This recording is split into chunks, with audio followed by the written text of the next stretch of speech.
Now, is Apple willing to share that with you? I mean, when you're talking about biometrics, fingerprints, or face no, ID? not the data. It's just the operating system verifies that there's an individual. It's an individual, and it's unlocking. When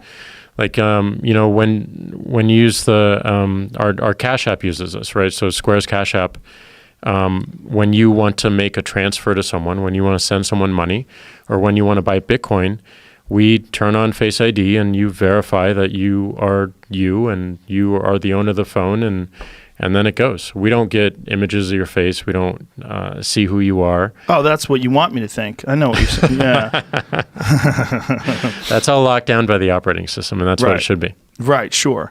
Has there ever been any consideration to not allowing people to post anonymously?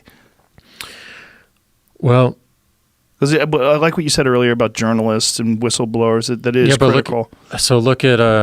Look at platforms that have a real names policy. Look at Facebook. Right. Are the problems any different?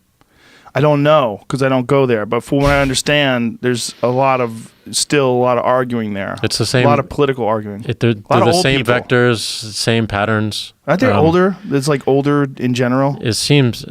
I also am not really hanging out there, but it seems a little bit older. It's a lot of Grammys looking at pictures of their kids, grandkids, and stuff. And that's what it's made for. About immigrants. It's connecting. It's connecting with the people that you know, and that to me is the biggest difference with Twitter. It's connecting with the people you don't know, and you find interesting, and like it's around topics and stuff that you find that you want to learn more about. When you saw Zuckerberg testifying and in realizing like how this platform is being used and what are the dangers of this, and then you see these senators that really don't know what the fuck the technology is, or it really highlights how we're entering into this really, well, not just a gap in the critical understanding of how these things work and what they are in terms of like how these really important politicians who are the ones who are making these decisions as to whether or not someone has violated laws or whether or not something should be curbed or regulated.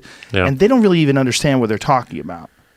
No, I mean, there's so few people do.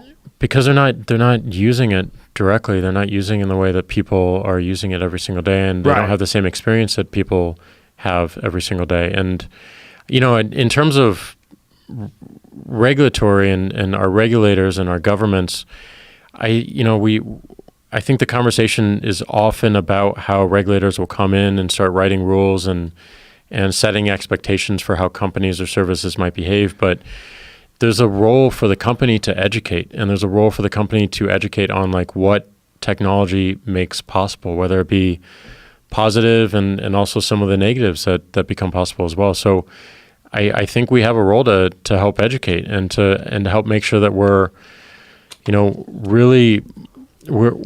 pushing towards what I think the job of regulator is, which is number one, protect the individual, number two, level the playing field, and make sure that those two things are not compromised by special interests trying to protect their own domain or profits or dominance within a particular market. What do you mean by level the playing field?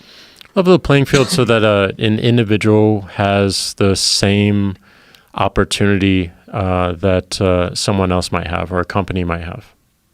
So, so like anybody can have a Twitter account? Anyone can have a Twitter account, and they have at least an equal opportunity to contribute to it. And whatever they do with it will change the outcome. Some people might become very popular because they're saying stuff people want to hear. Some people won't see any following whatsoever because they're not adding anything original or interesting or